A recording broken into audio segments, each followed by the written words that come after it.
Hi everyone and welcome to my stop on the Other Way Stamps Spring Block Hop. It's Christina from Germany and I want to show you a technique that I call ombre stamping. For this technique I picked two stamp sets from the Other Way Stamps. One is Delicate Doilies and the other one is Iconic, which is a mini stamp set.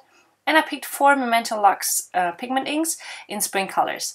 Then I took out some white cardstock, picked one of the doilies. I started with the biggest one, and as you can see I just dabbed the lightest ink pad first on one side of the stamp, and then I go on with the other ink on the other side, and they mix together and blend in the center. So I have now a yellow and greenish doily, and I took a few of the others as well and also mixed different colors each time, but I made sure to start with the lightest color first. I did this I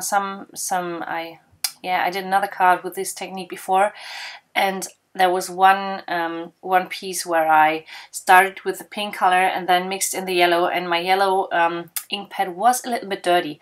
It's no problem to clean this off with a clean baby wipe or something, but it's easier if you start with the lighter color first and then go on with the other color and dab it slightly onto each other. So be careful to have both colors in the center so they blend a little bit. So as you can see, I went in with different sizes and just spread some of the doilies around on my card. I tried to mix all the colors together, but keep it a very light card. So I decided to have a lot of yellow on there to make it really a fun spring card, because this is a spring block hop and I wanted to have a very light and bright card for this video. I filled in the I tend to start with the biggest stamps first and then go on with the smaller ones later to fill in all the spots that I didn't get with the big ones. And when I had finished that, I decided to have one big circle to be the focal point. And again, I picked two colors that I really like together. It's the pink and the yellow.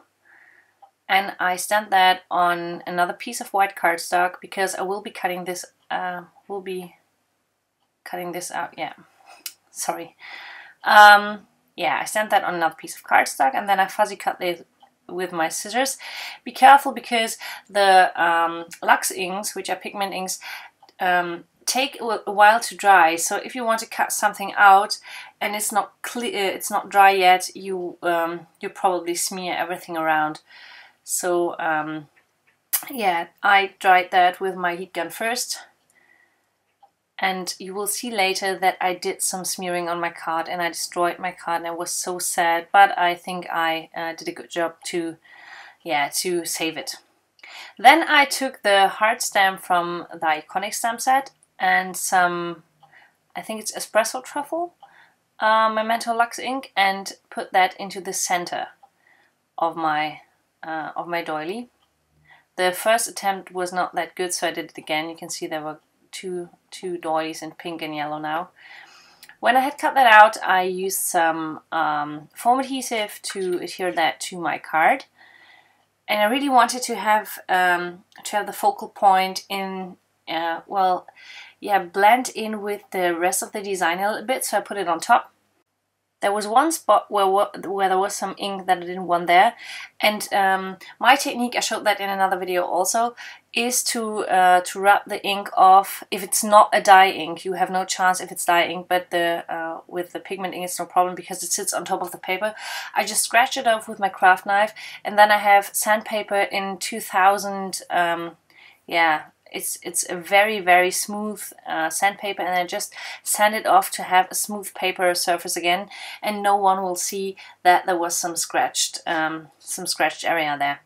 I decided to go for a German sentiment, so I picked out the Alphabet Soup stamp set, and I always have that dirty cloth next to me. It's wet, so I can clean off my stamps right away. I wanted to have a sentiment say Herzlichen Glückwunsch, which is like happy birthday or congrats. It's something in between. So we say that for birthdays, but we also say this if someone was successful in anything or something. So it's something between happy birthday and congrats. You can use it for any occasion. And then I started stamping with the same espresso truffle ink. And then I dried that with my heat gun. I made a mistake. There was one area where there was something smeared. I don't know what it was, and I thought, okay, I'll do the same trick again. I'll scratch it off and then sandpaper it. And when I used the sandpaper, oh, I cut it out, but when I used the sandpaper, the ink smeared and it was worse than before, so I had to cover that. Yeah, this was not what I had intended. I wanted the card to look like it, like you can see now. But then I stamped the sentiment again on a white piece of cardstock, and I wanted to cover that. But the banner, or the piece of white cardstock that will go on top of the old sentiment, did not, it did not, I don't know, it was like it did not belong there. So I wanted to really try something out to make it go with the card. So I also used some vellum and crackled it and put that beneath that piece of white cardstock. Again, I used some dimension adhesive, and I was so sad because I loved the card like it was. But okay, we will try that one.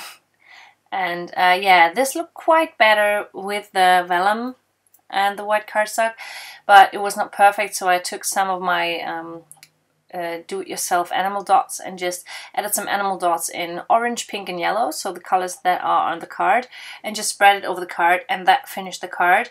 I hope you got inspired to try out some gradient stamping or some ombre stamping. And if you like my video, please subscribe to my YouTube channel. And your next stop on the Yellowway Stamps blog hop is Dana. Have fun! Thanks for watching!